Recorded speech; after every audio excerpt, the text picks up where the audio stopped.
grab some mead, or whatever you need. I'm Kamal, and it's time to get to it.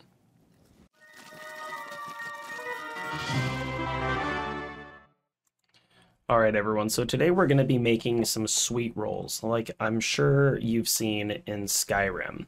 The first thing that we're going to go over, I guess, will be the recipe. So what you're going to want to do is take 1 cup of whole milk. And you're going to want to take this whole milk and put it on the stove on a pretty low temperature and get it kind of warm. You want it warm enough to where it can break the honey down into a much smoother, less solid form. So 1 cup of milk heated up nice and warm. 3 tablespoons of butter that have been melted, and then 2 tablespoons of honey.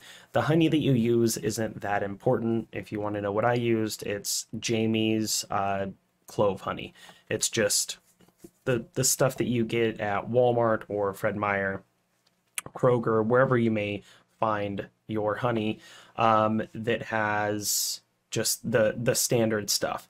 I think this is okay. Yeah, and that was messed up a bit. So this honey, it's got the honeycomb still in it. It's a good honey. So you're gonna want to mix this stuff up, whisk it up until the honey is completely broken down into the milk and the butter. So again, 1 cup milk warmed up on the stove is what I did it on a pretty low temperature. 3 tablespoons of butter, and then 2 tablespoons of honey. You're going to get it nice and mixed up, and then a dash of salt. How much is a dash? You'll see. I grab maybe like a little pinch and toss it in there. It's not much at all, just a little bit, enough to just kind of combat a little bit of the sweetness. Then you're going to want to take 2 teaspoons. Other ones were tablespoons. This is teaspoons. 2 teaspoons of just standard bread yeast. This is Fleischmann's instant dry yeast. That's what I use for just about everything when it comes to baking. I would suggest the same thing. It's the red jar with the yellow lid. Then 1 egg that has been whisked up, stirred up, mixed up, whatever you want to say. You're going to want to take that and mix it in as well. After you get that all nice and combined into one form, you're going to add 2 cups of flour. This is a very simple recipe, and it turns out pretty good. I really, really like these sweet rolls. This is not going to have the cream topping that you normally see on sweet rolls in Skyrim or in the Elder Scrolls Online. And that's because I'm not really a big fan of it. You can definitely do it. I will leave in the description for the video how to make that. It's a really basic cream cheese frosting of sorts. It's going to have cream cheese, butter, powdered sugar, and a little bit of heavy whipping cream. I'll have the exact recipe down in the description. Like I said, I don't recall right now what is in, like, what the exact recipe for is. I have it written down. So you're going to want to whisk this, or you don't have to use a whisk. Mix it up until it gets pretty smooth. It's a pretty smooth, good, consistent base. After you get it whisked up, you're going to take this and you're going to spoon it into the pans.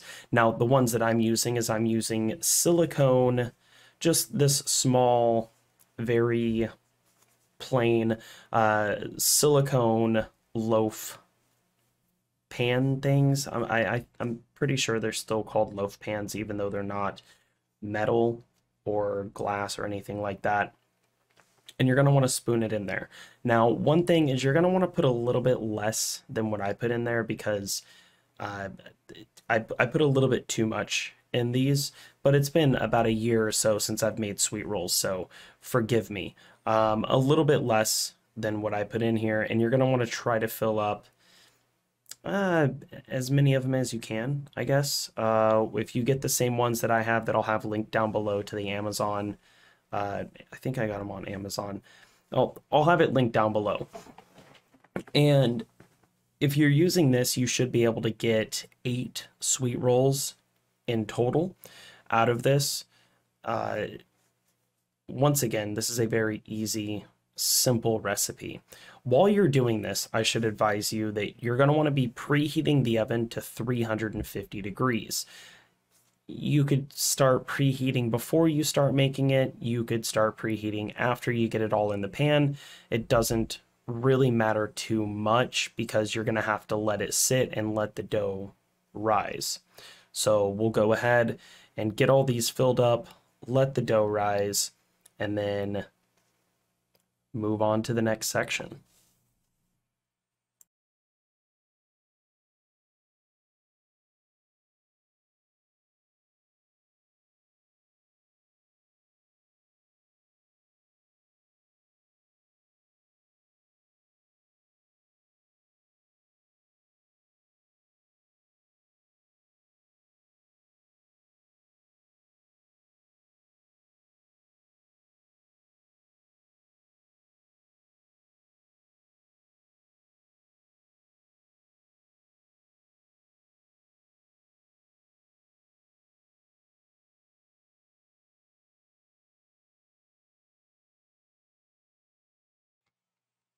All right, so as you can see, it has risen a fair amount. You can see where a few of those have risen way too much. You're going to want to pop them in the oven that's been preheated to 350 degrees after you've let them sit and the dough rise for 30 minutes, like I stated. Once you get it in the oven, you're going to want to let them sit there for 15 minutes. Set the timer for 15 minutes, walk away, go do something else. I worked at a place in Texas a long time ago, and my manager told me, he goes, listen, something my grandma told me when I was young. When you're baking something, you put it in the oven and you leave it alone. If you check on it, if you mess with it, you're going to mess it up. Just let it sit there.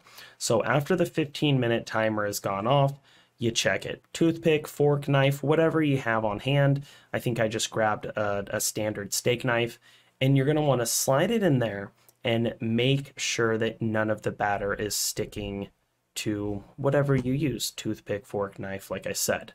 As you can see with this, the knife comes out of 3 different sweet rolls completely clean. And these are 3 that are in the middle, so I'm fairly confident that the ones on the sides are going to be good as well.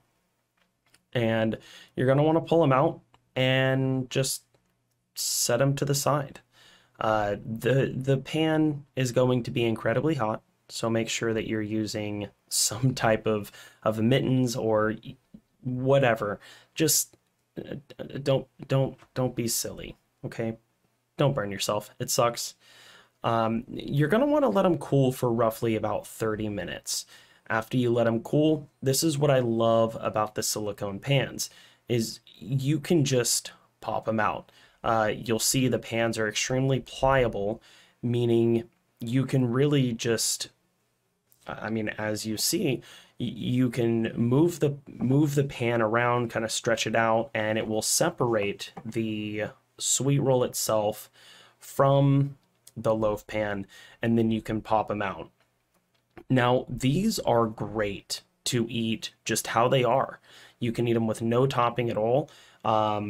And they're actually not that unhealthy because you're using sugar, or not, you're not using sugar, you're using honey as a sweetener on this. So this is like a standard honey roll. They're very, it's a very strange texture though. It's almost like, I don't know, it reminds me of almost like not a custard, but a very fine in-between line of a custard and a cake. It's a very, very strange thing.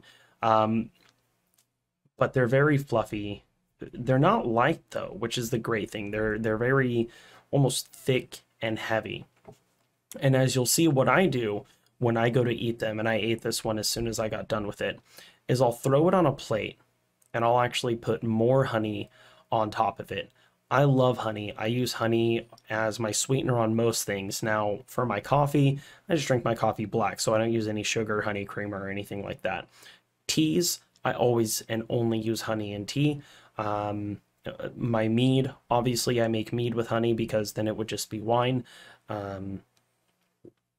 Yeah, you take the sweet roll, you douse it in honey, and then you enjoy. I hope that you guys liked this video. If you did, remember, like, share, comment, and subscribe, and I will see you in the next one. I'm out.